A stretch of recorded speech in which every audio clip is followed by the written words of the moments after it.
मैं ब्रिजेश यादव और आप देख रहे हैं विकल्प यूट्यूब चैनल। अभी बरसात का मौसम है और जेएनयू की खूबसूरती एकदम शबाब पर है, लेकिन माहौल यहाँ पे राजनीतिक माहौल बहुत गर्म है।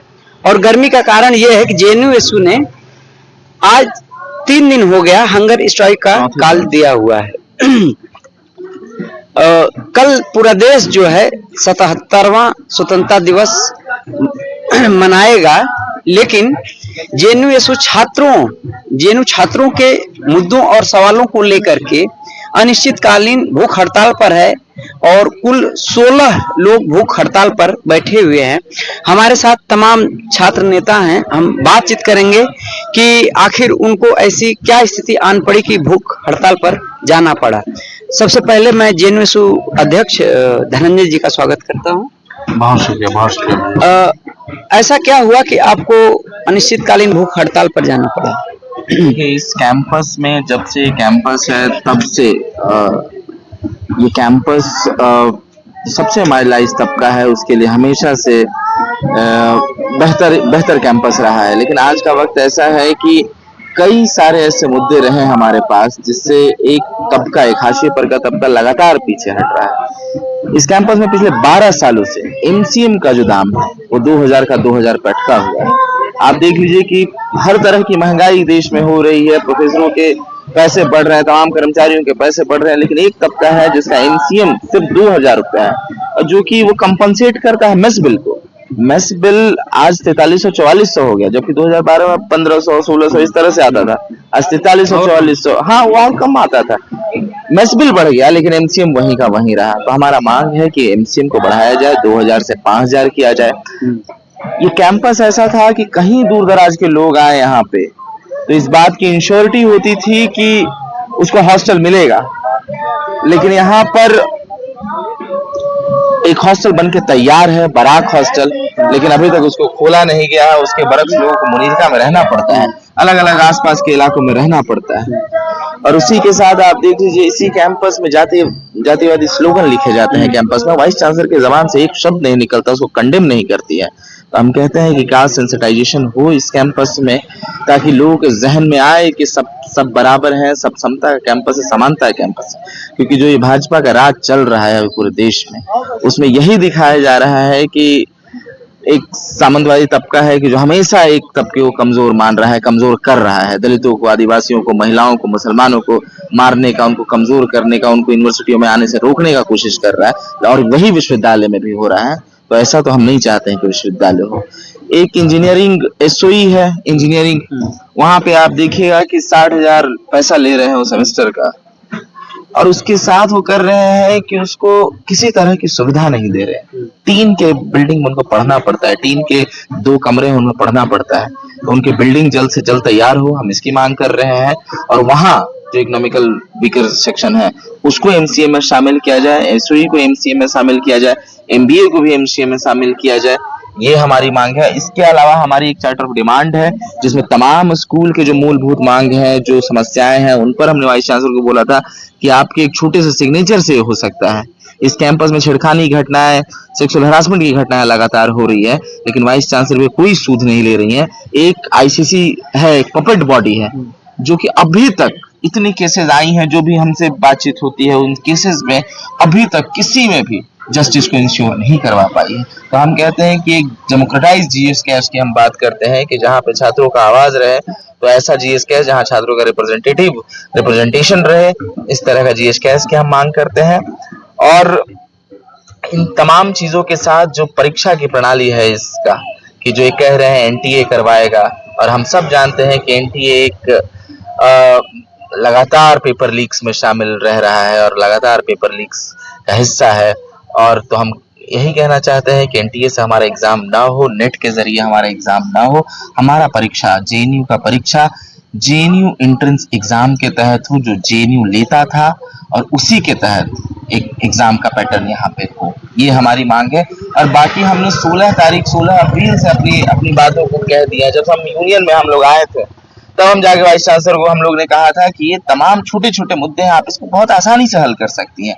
लेकिन 4 महीने हो चुके हैं, इतने सारे बातचीत, इतने सारे डेलिब्रेशन हुए, लेकिन उसमें कहीं भी इस वाइस चांसलर की मंशा ही नहीं है कि छात्रों के हित में कोई भी एक काम कर देना।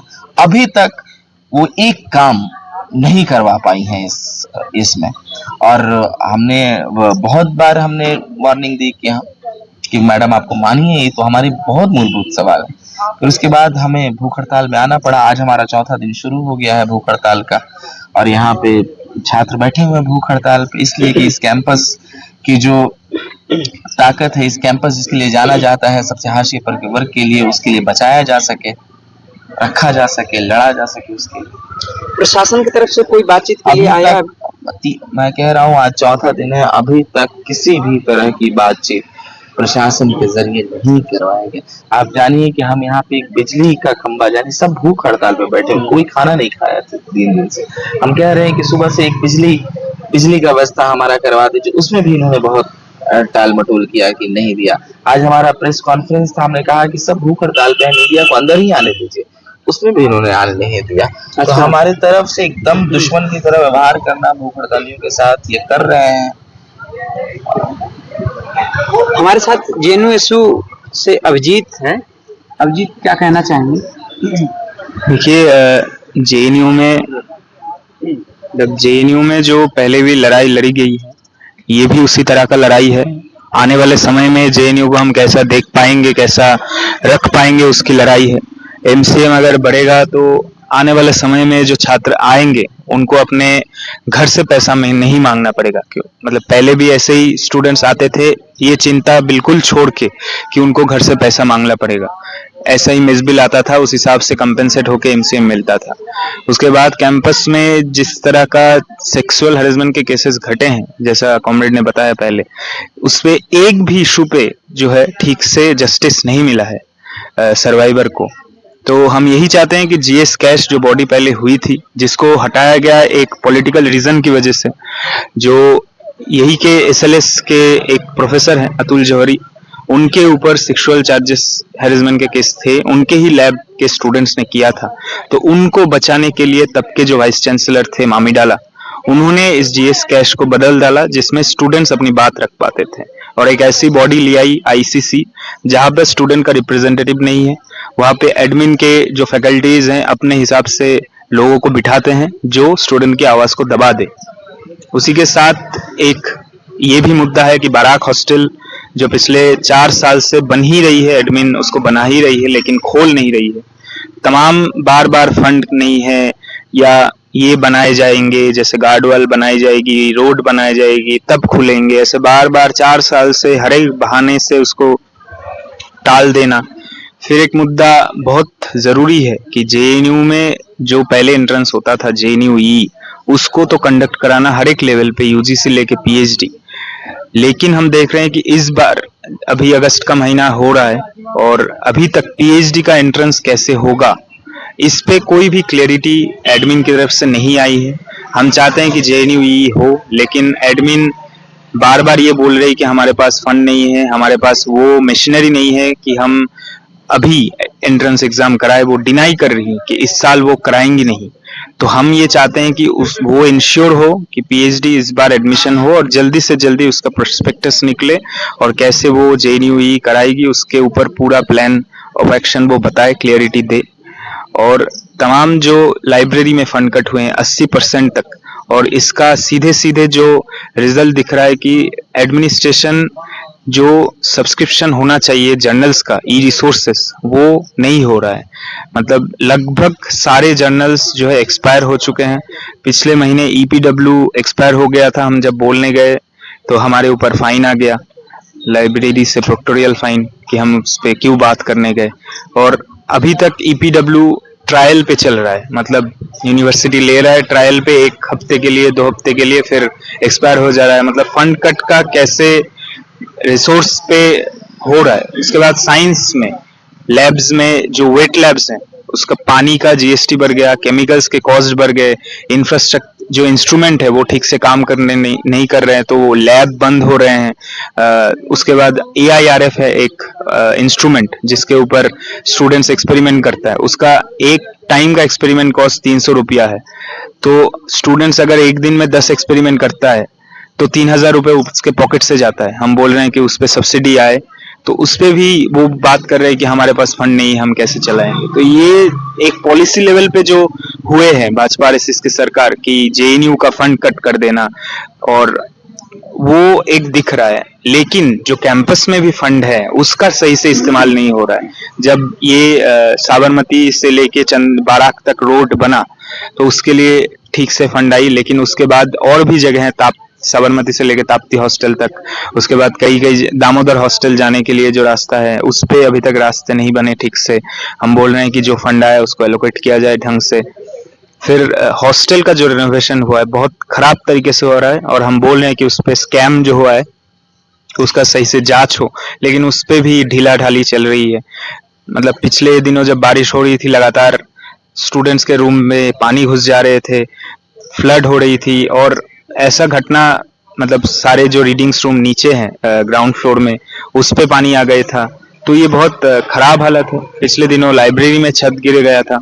तो ऐसी जो इंफ्रास्ट्रक्चरल दिक्कतें हो रही है ये इसका समाधान नहीं कर रहे हैं। मतलब किसी भी दिन हादसा घट सकता है, किसी भी स्टूडेंट्स के साथ जान जा सकती है। ऐसी स्थिति में कैंपस चल रहा है और वाइस चांसलर इसके ऊपर कोई भी जिम्मेदारी नहीं दे रही है। तो इसके लिए ये लड़ाई है। हम चाहते हैं कि जल्दी से जल्दी एडमिन की तरफ से इस तमाम इश्यूज पे बात हो, रिजॉल्व हो, ताकि हम एक बेहतर कैंपस में रह सके और आने वाले स्टूडेंट्स को भी एक बेहतर कैंपस दे सके। इसके लिए ये आंदोलन है।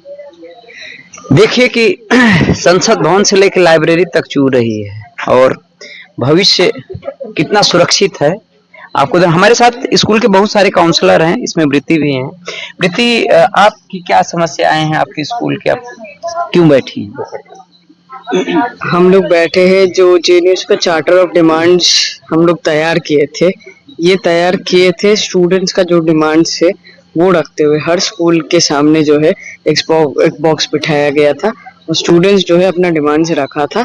उसी के बेसिस पे, उसी के आधार पर बना गया था जेएनयू का जो है चार्टर ऑफ डिमांड्स। वो चार्टर ऑफ डिमांड्स लेके हम लोग बैठे हैं। हम लोग देखते हैं कि हमारे स्कूल में और बाकी सारे स्कूल में भी जब भी आप बात करने जाओगे कोई भी छोटा चीज, चाहे वो लाइट और फैन ठीक करना हो, तब भी डीन बोलता है कि पैसा नहीं है हमारे पास। तो ये सारे इश्यूज हमेशा फंड कट से रिलेटेड होता है, उसी के तहत ये है। उसके साथ साथ हम लोग इसलिए भी बैठे हैं क्योंकि जेंडर जस्टिस का जो बात दोनों कॉमरेड्स किया, हम लोग देख रहे हैं कि बाहर जैसे हो रहा है कि सरकार जो है हमेशा जो एक्यूज होता है उसको शील्ड कर रहा है। हम लोग इधर भी देख रहे हैं कि इधर भी वही हो रहा है। जो सर्वाइवर था उसके ऊपर प्रोक्टोरल इंक्वायरी आया है, उसके साथ साथ जो सारे एक्टिविस्ट जो था उधर सबके ऊपर प्रोक्टोरल इंक्वायरीज आया है। लोग अभी तक रजिस्टर नहीं कर पाया है, और इधर जो है जो एक्यूज था उसको पूरा शील्ड किया जा रहा है मैडम वाइस चांसलर के द्वारा। हम लोग इसके साथ साथ देखते हैं कि एक मैनुअल लेके आया है, CPO manual, chief proctor office manual लेके आया है, जिसके तहत जो है पूरा डिबेट और डिसेंट को क्रिमिनलाइज किया जाता है। इसके तहत ये बोला जाता है कि कोई भी एकेडमिक या एडमिनिस्ट्रेटिव बिल्डिंग के 100 मीटर के अंदर आप जो है प्रोटेस्ट नहीं कर सकते हो, आप पोस्टर्स नहीं लगा सकते हो। तो जेएनयू का डिबेट और डिसेंट का कल्चर इसको बचा के रखा है। आज भी अगर हम 283 रुपए में पढ़ रहे हैं तो वो जेएनयू एसयू की वजह से पढ़ रहा है, और वो जेएनयू एसयू जो डिबेट किया है, डिस्कस किया है, डिसेंट दिखाया है अपना कि हम लोग फी हाइक नहीं करने देंगे। तो ये पूरा हम लोग ये डिमांड करते हुए बैठे हैं कि ये जो CPO मैनुअल है इसको जल्द से जल्द रिवोक किया जाए। और बाकी सारे डिमांड्स कॉमरेड्स ने विस्तार तरीके से बताया। ये सारे डिमांड्स लेके हम बैठे हैं। जेएनयू के इस आंदोलन को काउंसलर्स जेएनयू के अलावा यहाँ पर जो विभिन्न पार्टियां हैं वो भी अपना समर्थन दे रही हैं। NSY से पुष्पराज भी भूख हड़ताल पर बैठे हुए हैं। हम जानना चाहेंगे कि ये जेएनयू के इस आंदोलन को क्यों समर्थन दे रहे हैं और इनकी क्या डिमांड है।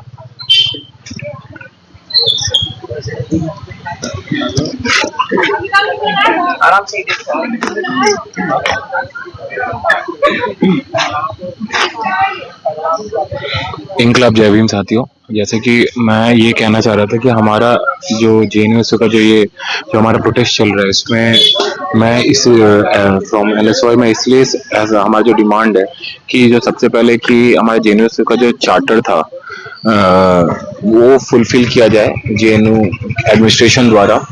और जैसा कि चार्टर में मेंशन है कि रीइंस्टेट जीएस कैस हो, बिकॉज रिसेंटली हमने कैंपस में काफ़ी सेक्सुअल हैरेसमेंट का भी केस देखा था, तो उस पर कोई काम नहीं होता है आईसीसी द्वारा। तो हम चाहते हैं कि जेएनयू के अंदर एक सेफ कैंपस बनाया जाए सभी जेंडर के लिए। तो एक जीएस कैस का डिमांड जो हम चाहते थे कि रीइंस्टेट हो। इसके अलावा हम ये चाहते थे कि यहाँ पे जो एक बड़ा हॉस्टल जो है काफ़ी सालों से फंड आने के बाद बनकर तैयार है, तो वो जो बराक हॉस्टल है वो फिर से स्टार्ट किया जाए अभी, क्योंकि काफी दिनों से वो बन के तैयार है, जिससे जो यहाँ पे स्टूडेंट्स हैं वो मतलब परेशान है, फोर्स है बाहर रहने के लिए मुनीरका में रूम लेकर या कहीं दूसरी जगह। तो यहाँ पे उन्हें हॉस्टल प्रोवाइड किया जाए, बराक हॉस्टल ओपन करके। उसके बाद हमारा ये भी डिमांड है कि जो हमारा जो एमसीएम है, जो आप आज के डेट में आप देख सकते हैं महंगाई इतनी बढ़ चुकी है कि हमारा हॉस्टल फीस जो मेस बिल होता है वो बहुत ज्यादा आ रहा है। तो हमारा एमसीएम बढ़ाया जाए, जिससे कम से कम हम जो स्टूडेंट्स हैं जो मार्जिनलाइज सेक्शन से आते हैं, हम अपने मेस बिल मतलब पे कर पाए। बिकॉज हमारा एमसीएम काफी समय से अभी तक 2000 था, जो कि आप देख सकते हैं कि इतने सालों बाद भी मतलब इन्फ्लेशन इतना ज्यादा होने के बाद भी हमारा एमसीएम नहीं बढ़ा है। तो हमारा डिमांड था कि एमसीएम बढ़े, जिससे आने वाले टाइम वक्त में जो भी हमारे छात्र यहाँ पे आएंगे जेएनयू में, उनको इससे थोड़ा सुविधा हो, वो अपनी पढ़ाई अच्छी से कर पाए और इसका उनको कोई फिक्र ना हो कि हम अपना हॉस्टल का मेस बिल कहाँ से पे कर पाएंगे। तो ये एक मतलब क्योंकि जेएनयू में जो अधिकतर छात्र आते हैं वो बहुत ऐसे मार्जिनलाइज बैकग्राउंड से आते हैं कि वो मतलब अपना मेस बिल भी पे नहीं कर पाते हैं। और इसके अलावा हमारा एक ये भी डिमांड था कि जो कैंपस के अंदर जो एक तरीके से आप देख सकते हैं बहुत मतलब सप्रेस्ड जो मार्जिनलाइज कम्युनिटी है उनकी तरफ मतलब बहुत डिस्क्रिमिनेशन किया जाता है। तो हम ये चाहते हैं कि कम से कम हमारे कैंपस में ये कास्ट सेंसस किया जाए, जिससे ये पता चले कि हमारे यूनिवर्सिटी में जो SC ST OBC जो भी स्टूडेंट हैं वो आज कहाँ तक पढ़ पाए हैं और कहाँ तक आगे बढ़ पाए हैं। क्योंकि यूनिवर्सिटीज में रिजर्वेशन है, इम्प्लीमेंट है, तो उसका आउटकम क्या है, तो उसका आउटकम ही जांच लिया जाए कि क्या मतलब किस तरीके से अभी तक जो रिजर्वेशन है या और ये कैंपस में किस तरीके से हम आगे बढ़ पाए हैं हमारे इस यूनिवर्सिटी के अंदर। एंड इवन यहाँ पे हम देखते हैं कि एनएफएस का भी बहुत ज्यादा प्रचलन हो चुका है हमारे कैंपस में। एनएफएस किया जाता है स्टूडेंट्स को, या इवन फैकल्टी रिक्रूटमेंट में भी यहाँ पे बहुत ज्यादा एनएफएस किया जाता है। अभी रिसेंटली हमने देखा है कि 100 से ज्यादा एनएफएस किए गए हैं सिर्फ SC ST OBCs को। तो इसके खिलाफ भी हमारा एक डिमांड है कि एनएफएस को हटाया जाए और यहाँ पे कास्ट सेंसस किया जाए कैंपस के अंदर, जिससे हमारा जो डेवलपमेंट है हमारे मार्जिनलाइज सेक्शन के स्टूडेंट्स का तो वो पता चल पाए। तो ये सब ही हमारा मुद्दा है, सो डैट कि हम जो हमारा जो चार्टर था उसमें लिखा हुआ है और हम काफी पहले से यूनिवर्सिटी के हमारे प्रेसिडेंट है और सभी हमने मिलके दिया है, जो कि उस पर कुछ सुनवाई नहीं हुई अभी तक। और हम चाहते हैं कि हमारी जो वीसी है जो कि यहीं से पढ़ी है, वो अपने टाइम से यहाँ से पढ़ के गई है, तो वो सुने और इस पे जरूर जल्द से जल्द कुछ इस पे इम्प्लीमेंट करे। शुक्रिया, धन्यवाद। हमारे साथ SL एंड CS की काउंसलर निगम है, जो भूख हड़ताल पर भी बैठी हुई थी, लेकिन स्वास्थ्य कारणों से आज उन्हें अपनी भूख हड़ताल बीच में स्थगित करनी पड़ी है। निगम, आपकी क्या डिमांड है, आप क्या चाहती हैं? मेरा नाम निगम है, मैं सेल काउंसलर। जैसे कि आपको पता होगा कि आज 3 दिन हो गए हैं, 12 बजे के बाद चौथा दिन भी शुरू हो जाएगा हंगर स्ट्राइक का, और हम कुछ मेजर डिमांड्स के साथ यहाँ पे बैठे हैं। और एक वुमेन स्टूडेंट होने के नाते सबसे मेजर डिमांड हमारा यही है कि जीएस कैस को रीइंस्टेट किया जाए इस कैंपस में, जो कि एक आईसीसी पपेट बॉडी को यहाँ पे ले आके और जीएस कैश को डिसमेंटल कर दिया गया। तो सबसे मेन डिमांड यही है कि जीएस कैश को लेके आया जाए, क्योंकि जीएस कैश एक ऐसी बॉडी थी जिसमें इलेक्टेड रिप्रेजेंटेटिव्स होते थे, ना कि नॉमिनेटेड रिप्रेजेंटेटिव। आईसीसी में है कि नॉमिनेटेड रिप्रेजेंटेटिव होते हैं और वो जो एडमिनिस्ट्रेशन जिसको चाहता है उसको वो रखता है और वो उनके पपेट की तरह काम करते हैं। लेकिन जीएस कैश बिल्कुल ऐसा नहीं था, इसके एकदम विपरीत था कि उसमें इलेक्टेड रिप्रेजेंटेटिव हुआ करते थे, स्टूडेंट होते थे, उसमें स्टूडेंट्स बॉडी से भी इलेक्टेड लोग हुआ करते थे, टीचर्स इलेक्टेड हुआ करते थे। तो वो एक पूरा एक तरीका था जिससे जीएस कैश काम करता था। और भी कई सारे मुख्य डिमांड है, जैसे जेएनयू ई को रीइंस्टेट करना, जिसमें यूजी पीजी और पीएचडी के एग्जाम जेएनयू जो कराता था पहले, वो अपने एग्जाम को खुद कराए, क्योंकि अभी एनटीए के हाथों सौंप दिया गया है। अभी कुछ दिन पहले हमारा नेट का भी पेपर लीक होने की खबर आई थी, उसके बाद से नीट का भी पेपर लीक हो गया। तो ये सारी तमाम जो घोटाला या फिर बोल सकते हैं कि जो पेपर लीक्स हो रहे हैं, तो इसके अगेंस्ट हम यहाँ पे बैठे हैं कि जेएनयू जो है अपना एग्जाम खुद कराए, क्योंकि इसके वजह से हम स्टूडेंट कम्युनिटी को बहुत ज्यादा प्रॉब्लम फेस करना पड़ रहा है। हमारे जेएनयू में एकेडमिक कैलेंडर जो है उस पे बहुत ज्यादा प्रेशर पड़ रहा है, सेमेस्टर्स को छोटा छोटा कर दिया जा रहा है, जिसके वजह से बहुत सारे स्टूडेंट्स का ड्रॉप आउट हो रहा है, बहुत सारे स्टूडेंट्स फेल हो रहे हैं। तो ये सारे कुछ मेजर डिमांड्स है, इसके साथ हम यहाँ पे बैठे हैं। और भी बहुत सारे डिमांड्स है जिसको गिनवाने लगे तो बहुत टाइम कम है उसके लिए। तो जब तक डिमांड्स हमारे पूरे नहीं होंगे, अभी तक प्रशासन की तरफ से यहाँ पे कोई भी नहीं आया, आज 3 दिन होने को है, तो इसी के साथ हम यहाँ पे बैठे हैं। शुक्रिया। हमारे साथ स्कूल ऑफ सोशल साइंस से काउंसलर नीतीश हैं। नीतीश, आप कुछ बताना चाहेंगे कि आप हंगर स्ट्राइक पे क्यों बैठे हैं, आपकी क्या मांगे हैं? हाँ, आज हम लोगों का चौथा दिन का हंगर स्ट्राइक हो रहा है। सबसे पहले आपको बहुत बहुत शुक्रिया कि आपने हमारे इस हंगर स्ट्राइक को कवर करने के लिए आए हैं। तो आज हम लोग अपने हंगर स्ट्राइक के चौथे दिन पे हैं और ये जब से नया यूनियन चुन करके आया तब से हमने लगातार स्कूल्स में बॉक्स रख करके 3 दिन एक चार्टर ऑफ डिमांड बनाया, जो इस कैंपस से जुड़ी हुई मूलभूत समस्याओं को लेकर के था। और उस चार्टर ऑफ डिमांड को लेकर के फिर हमने वीसी से बात किया और उनको बताया कि आपका क्या रिस्पॉन्स है, इस पर बताइए आप। उनका कोई रिस्पॉन्स नहीं रहा। उसके बाद कैंपस में यूनिवर्सिटी स्ट्राइक भी होता है और उसके बाद लगातार यूनियन 3 महीने 3.5 महीने चिट्ठी पत्री बातचीत करना, रेक्टर से, डीओएस से, डीन से, वीसी से, रजिस्ट्रार से, जिनसे भी मुलाकात करना था अलग अलग मुद्दों को लेकर के, वो मुलाकात होती रही, लेकिन उस पर कोई बहुत कॉन्क्रीट रिस्पांस एडमिनिस्ट्रेशन की तरफ से नहीं आया। उस चार्टर ऑफ डिमांड में हम देखते हैं कि क्या है। चार्टर ऑफ डिमांड में है कि हमारे सामने एक बड़ा हॉस्टल बन के तैयार है, उसको खोला जाए। इतने सालों से वो बन के तैयार है, छोटे मोटे काम नहीं हुए हैं, उसके कारण आप उसको रोक करके रखें। दूसरी बात हम ये देखते हैं कि इस कैंपस में जो हमारा एमसीएम है वो 2000 तक सीमित है, जो 2012 में ही बढ़ा था। उस वक्त का जो यूनियन था, आयशा का यूनियन था, उसने उसको हंगर स्ट्राइक से बढ़वाया था। फिर हम देखते हैं कि आज लगभग 12 साल हो गया है, लेकिन वो एमसीएम नहीं बढ़ा है। तमाम प्रोफेसर्स की सैलरी बढ़ गया है, वीसी का सैलरी बढ़ गया है, उसके भत्ते बढ़ गए हैं, उसके टेलीफोन के भत्ते बढ़ गए हैं, लेकिन हमारा एमसीएम नहीं बढ़ा। मेस बिल हमारा बढ़ चुका है, तो एमसीएम बढ़ाने की मांग है कि उसको 5000 तक किया जाए। हम ये देखते हैं उसमें जो डिमांड है जेएनयू एंट्रेंस एग्जामिनेशन, अपना खुद एक जेएनयू ही एंट्रेंस एग्जामिनेशन हो, जो जेएनयू का अपना एक गौरवशाली इतिहास रहा है। आज हम देखते हैं कि सारे एग्जामिनेशन यूजी पीजी पीएचडी को एनटीए को आउटसोर्स करने के कारण क्या समस्याएं हो रही। ये समस्याएं आ रही कि अभी पीजी का बैच आ गया है, यूजी का बैच अभी तक फॉर्म ही फिलअप कर रहा है और पीएचडी कब आएगा उसको कुछ पता ही नहीं है, तो कुछ सिंक ही नहीं है तीनों। इसके साथ हम देखते हैं कि कैंपस में जिस प्रकार से सेक्सुअल हैरेसमेंट की घटनाएं घटती है, एक कठपुतली, एक अनडेमोक्रेटिक तरीके से जिस प्रकार से इस कैंपस में जीएसकेएस को हटा करके रातों रात आईसीसी लाया गया, हमारी ये मांग है कि जीएसकेएस को रीइंस्टेट किया जाए, ब्रिंग बैक किया जाए। इसके साथ हम देखते हैं कि हमारे सामने 2 ऐसे स्कूल्स खोल दिए गए जो लगता ही नहीं है कि जेएनयू में भी ऐसे स्कूल्स हैं। स्कूल ऑफ इंजीनियरिंग और मैनेजमेंट, जिसको एबीवी एसएमई कहते हैं, उस स्कूल्स के जब फी स्ट्रक्चर को हम देखते हैं तो वो किसी प्राइवेट कैपिटलिस्ट कॉर्पोरेट इंस्टीट्यूशन या एजुकेशनल इंस्टीट्यूशन जैसा लगता है। जहाँ पे MBA करने के लिए आपको 8 लाख रुपए दिए जाए, जहाँ पे इंजीनियरिंग करने के लिए आपको लाखों लाख रुपए पेड करना पड़े, जहाँ पे हॉस्टल्स में रहने के लिए आपको 30,000 40,000 पर सेमेस्टर देना पड़ रहा है। ये सारी चीजें हैं जो हम देखते हैं कि JNU में हमारे सामने है।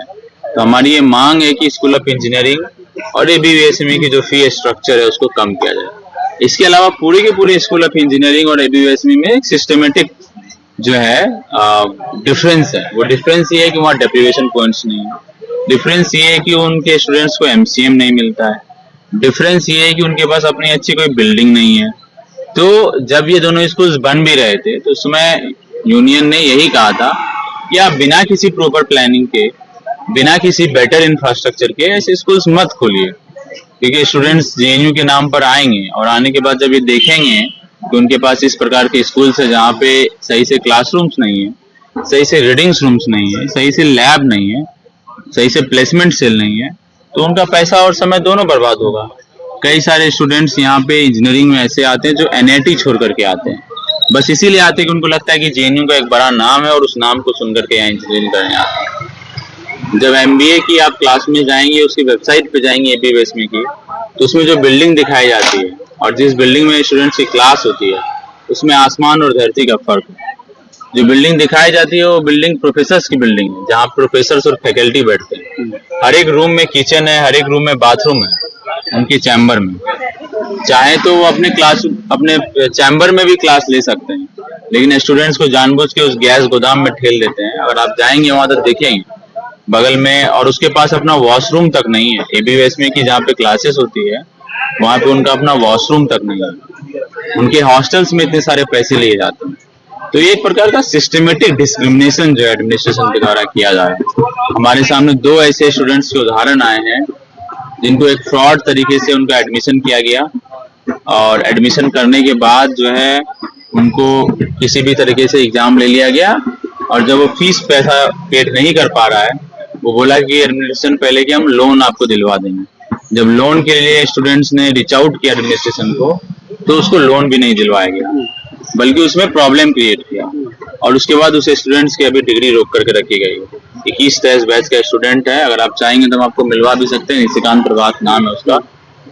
स्टूडेंट्स लगातार हैरेस किया जा रहा है एडमिनिस्ट्रेशन के द्वारा, उसके जितने सारे एडमिनिस्ट्रेशन है।